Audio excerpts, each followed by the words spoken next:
हमारा 1.2 आज प्रारंभ होगा संचार के माध्यम। और संचार के माध्यमों में हम देखेंगे 1857 के विद्रोह में संचार के माध्यम क्या थे। अलग अलग स्थान पर विद्रोह के ढर्रे में समानता की बजाय आंशिक रूप से उसकी योजना और समन्वय में निहित थी। मतलब हम जब देख रहे हैं विद्रोह किस प्रकार से प्रारंभ हुए, किस प्रकार से विद्रोह में समानता है। अभी हमने आपको बताया विद्रोह में जहाँ भी सैनिक विद्रोह होते थे, जिन छावनियों में विद्रोह होते थे, वो मुख्य समानता थी उनमें। विद्रोह एक ही प्रकार के ढंग से, एक ही प्रकार के घटनाक्रम से प्रारंभ होते थे। तो ये समानता क्यों थी विद्रोह में, इस समानता के बारे में आज हम चर्चा करेंगे। इसमें कोई शक नहीं कि विभिन्न छावनियों में सिपाहियों के बीच अच्छा संचार बना हुआ था। इस बात को हम मानते हैं। जितनी भी सैनिक छावनियाँ थीं, इन सैनिक छावनियों में संचार अच्छी तरह से हो रहा था। एक दूसरे की बात एक दूसरे तक बड़े आराम से पहुंच रही थी। अच्छा संचार था सैनिक छावनियों में। जब 7वीं अवध इरेगुलर कैवेलरी यानी 7वीं अवध इरेगुलर कैवेलरी एक ये सैनिक टुकड़ी का नाम है, सैनिक दस्ते का नाम है। ये इसका नाम है 7वीं अवध इरेगुलर कैवेलरी। एक सैनिक टुकड़ी या सैनिक कंपनी का नाम है। ने मई की शुरुआत में नए कारतूस का इस्तेमाल करने से इनकार कर दिया। सबसे पहले किसने किया था? 7वीं अवध इरेगुलर कैवेलरी।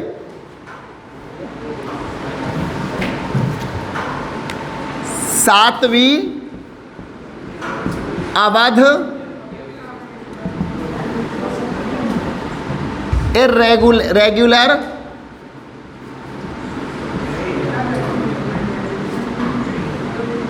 कैवेलरी, ये क्या है? एक सैनिक कंपनी का नाम है। तो इसने सबसे पहले क्या किया था? इसी ने चर्बी वाले कारतूस का इस्तेमाल करने से मना कर दिया था। चर्बी वाले कारतूस के इस्तेमाल से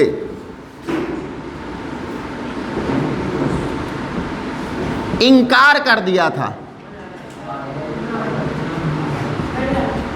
सबसे पहले इसी कंपनी ने, 7वीं अवध इरेगुलर कैवेलरी ने चर्बी वाले कारतूस चलाने से इनकार कर दिया।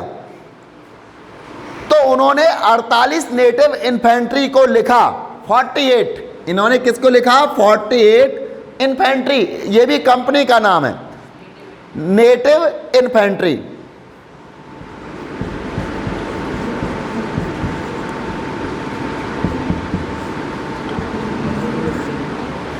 किसको लिखा उन्होंने? नेटिव इन्फेंट्री को लिखा। संचार हुआ कि नहीं हुआ? हम पढ़ भी क्या रहे हैं? संचार के माध्यम। पहली कंपनी ने कारतूस के इनकार से मना कर दिया था, 7वीं अवध इरेगुलर कैवेलरी ने मना किया, तो उन्होंने किसको लिखा? 48 नेटिव इन्फेंट्री को लिखा। क्या लिखा इन्होंने? कि हमने कारतूसों की प्रयोग से मना कर दिया, हमने धर्म की रक्षा के लिए यह फैसला लिया है। क्या लिखा था इन्होंने? 7वीं अवध इरेगुलर कैवेलरी ने लिखा था 48 नेटिव इन्फेंट्री को कि हमने धर्म की रक्षा के लिए यह फैसला किया, जिसमें कारतूस चलाने से हमने इनकार कर दिया, कारतूस के इस्तेमाल से हमने इनकार किया। और 48 नेटिव इन्फेंट्री के हुक्म का इंतजार कर रहे हैं। अब हम किसका इंतजार कर रहे हैं? आपके हुक्म का, कि आप इस बारे में क्या सोचते हैं। सिपाही या उनके संदेशवाहक एक जगह से दूसरी जगह जा रहे थे। लब्बो लुआब ये कि लोग बस बगावत के मंसूबे गढ़ रहे थे। लब्बो लुआब का मतलब है कुल मिलाकर के लोग अब बगावत के मंसूबे गढ़ रहे थे, चाहे वो 7वीं अवध इरेगुलर कैवेलरी के सैनिक हो या फिर 48वीं नेटिव इन्फेंट्री के सैनिक हो। सभी लोग कुल मिलाकर के विद्रोह का या षड्यंत्र के लिए तैयार थे। सबका एक ही मंसूबा था और वो था बगावत करना, फिरंगियों से बगावत करना, यही सबका मंसूबा था। विद्रोह की बनावट और जिन साक्ष्यों के आधार पर ऐसा लगता है, कुछ विद्रोह की बनावट देखो आप, विद्रोह की बनावट एक साथ एक जैसा सैनिकों के द्वारा विद्रोह करना, इस बनावट को देख करके हमको क्या लगता है, इन विद्रोह में एक योजना और समन्वय था। ऐसा लगता है कि ये सारे विद्रोह जो हुए हैं एक योजनाबद्ध तरीके से हुए हैं और इनमें समन्वय था, एक जैसे तरीके से हो रहे हैं, इसका मतलब इनमें समन्वय था। उनको देखकर कुछ अहम सवाल खड़े होते हैं। जब विद्रोहों को हमने देखा, किसी भी सैनिक छावनी में जब विद्रोह हो रहा था तो एक ही स्वरूप था उसका, एक जैसा तरीका था। तो इन सबको देख करके हमको क्या आभास होने लगता है, कुछ सवाल खड़े हो जाते हैं और ये सवाल हैं, ये योजनाएं कैसे बनाई गई, योजनाकार कौन थे। मजबूत दस्तावेजों के आधार पर इन सवालों के सीधे सीधे जवाब देना कठिन है, क्योंकि मजबूत दस्तावेज हमारे पास आज भी उपलब्ध नहीं है। हमने विद्रोह किया था, इतिहास अंग्रेजों ने लिखा, तो हमारे पास कंपनी के दस्तावेज के अलावा और कोई दस्तावेज नहीं है, और कंपनी के दस्तावेज कंपनी के पक्ष में लिखे जाते थे, ये पक्षपात की भावना से युक्त हुआ करते थे।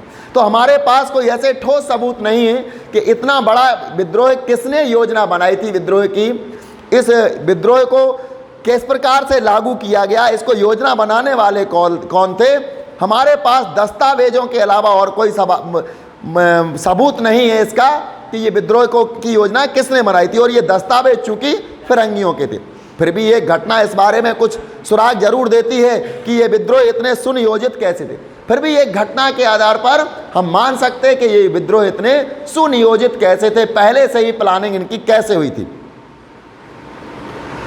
विद्रोह के दौरान अवध मिलिट्री पुलिस के कैप्टन थे, और इन कैप्टन ने क्या किया था, हियरसे की सुरक्षा का जिम्मा भारतीय सिपाहियों पर था। यानी अवध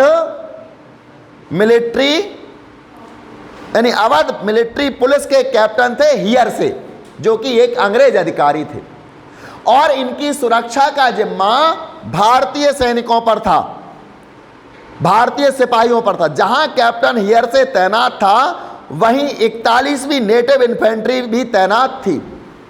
जहां हियरसे तैनात था वहीं पर 41वीं नेटिव इन्फेंट्री भी तैनात थी। इन्फेंट्री की दलील थी कि क्योंकि वे अपने तमाम गोरे अफसरों को खत्म कर चुके हैं। यानी 41वीं नेटिव इन्फेंट्री क्या कह रही थी कि हमारे जितने भी गोरे अफसर थे हम उनको समाप्त कर चुके हैं, गोरे लोग सावधान, हम उनको समाप्त कर चुके हैं। 41वीं इन्फेंट्री ने ऐसा कहा। इसलिए अवध मिलिट्री का फर्ज बनता है कि या तो वे हियरसे को मौत की नींद सुला दें या उसे गिरफ्तार करके 41वीं नेटिव इन्फेंट्री के हवाले कर दें। 41वीं नेटिव इन्फेंट्री कह रही, 41वीं नेटिव क्या कहती है कि हमने तो अपने यहाँ के तमाम गोरे अफसरों को खत्म कर दिया है।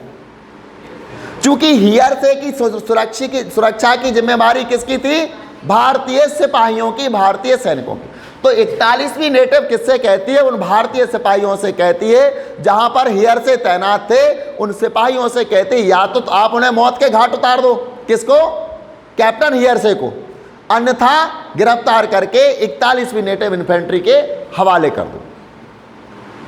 मिलिट्री पुलिस ने दोनों दलीलें खारिज कर दी, लेकिन जो मिलिट्री पुलिस थी भारतीय, उसने दोनों बातों को खारिज कर दिया। ना तो मौत के घाट उतारेंगे और ना हम आपके हवाले करेंगे। अब यह तय किया गया कि इस मामले को हल करने के लिए हर रेजिमेंट के देसी अफसरों की एक पंचायत बुलाई जाए। अब वो भारतीय सिपाही हियरसे को मारने को तैयार नहीं, उन्हें गिरफ्तार करने को तैयार नहीं, तो सभी सैनिक, जितनी भी विद्रोही सैनिक थे, उन सब सैनिकों ने एक फैसला किया कि एक पंचायत बुलाई जाए, सैनिकों की एक पंचायत बुलाई जाए। यानी मामलों को हल करने के लिए रेजिमेंट के देसी अफसरों की एक पंचायत बुलाई जाए। इस विद्रोह के शुरुआती इतिहासकारों में से एक चार्ल्स बॉल ने लिखा है एक इतिहासकार थे इस विद्रोह के, जो कि अंग्रेज थे, इनका नाम था चार्ल्स बॉल, ने लिखा है कि ये पंचायतें रात को कानपुर सिपाही लाइनों में जुटती थी।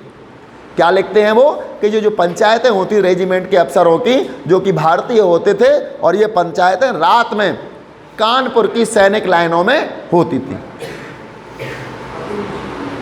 इसका मतलब है कि सामूहिक रूप से कुछ फैसले जरूर लिए जा रहे थे। इसका मतलब है रेजिमेंट के जो अधिकारी पंचायतें लेते थे, उनमें सामूहिक रूप से कुछ फैसले अवश्य लिए जा रहे थे, क्योंकि सिपाही लाइनों में रहते थे। जो सिपाही हुआ करते थे, जो सैनिक लाइनों में रहा करते थे, और सभी की जीवन शैली एक जैसी थी, और क्योंकि उनमें बहुत सारे प्रायः एक ही जाति के होते थे, बहुत सारे सिपाही लगभग एक ही जाति के होते थे, इसलिए इस बात का अंदाजा लगाना मुश्किल नहीं है कि वे इकट्ठे बैठकर अपने भविष्य के बारे में फैसले ले रहे होंगे। ये सिपाही अपने विद्रोह के कर्ता धर्ता खुद थे।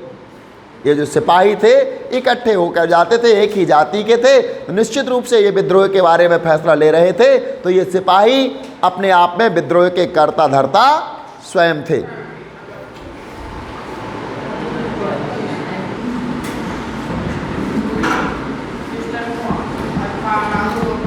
स्रोत 2, सिस्टन और तहसीलदार।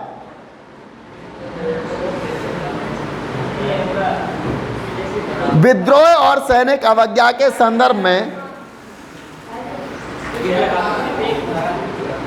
सीतापुर के देसी ईसाई पुलिस इंस्पेक्टर, कहाँ के थे ये? सीतापुर के देसी ईसाई पुलिस इंस्पेक्टर फ्रांसवा सिस्टन का अनुभव हमें कुछ बताता है। इनका नाम था फ्रांसवा सिस्टन। इनका अनुभव बताता है, वह मजिस्ट्रेट के पास शिष्टाचार बस मिलने सहारनपुर गया हुआ था। मजिस्ट्रेट के पास, चूंकि इंस्पेक्टर था, मजिस्ट्रेट के पास शिष्टाचार बस मिलने सहारनपुर गया था। सिस्टन हिंदुस्तानी कपड़े पहने था। कौन से कपड़े पहन लिए थे उसने? हिंदुस्तानी, क्योंकि हिंदू लोग उसको मार देते, सैनिक लोग उसको मार देते, इसलिए उसने हिंदुस्तानी कपड़े पहने थे। और आलथी पालथी मारकर बैठा था। इसी बीच बिजनौर का एक मुस्लिम तहसीलदार कमरे में दाखिल हुआ। कौन आया? मुस्लिम तहसीलदार। चूंकि हिंदू और मुसलमान दोनों लोगों ने मिलकर के विद्रोह को अंजाम दिया था, तो वो मुस्लिम भी भारतीयों के पक्ष में था। जब उसे पता चला कि सिस्टन अवध में तैनात है, तो उसने पूछा, क्या खबर है अवध की? काम कैसा चल रहा है? सिस्टन ने कहा, अगर हमें अवध में काम मिलता है तो जनाब आली को भी पता चल जाएगा। इस पर तहसीलदार ने कहा, भरोसा रखो, इस बार हम कामयाब होंगे, मामला काबिल हाथों में है। बाद में पता चला कि यह तहसीलदार बिजनौर के विद्रोहियों का सबसे बड़ा नेता था।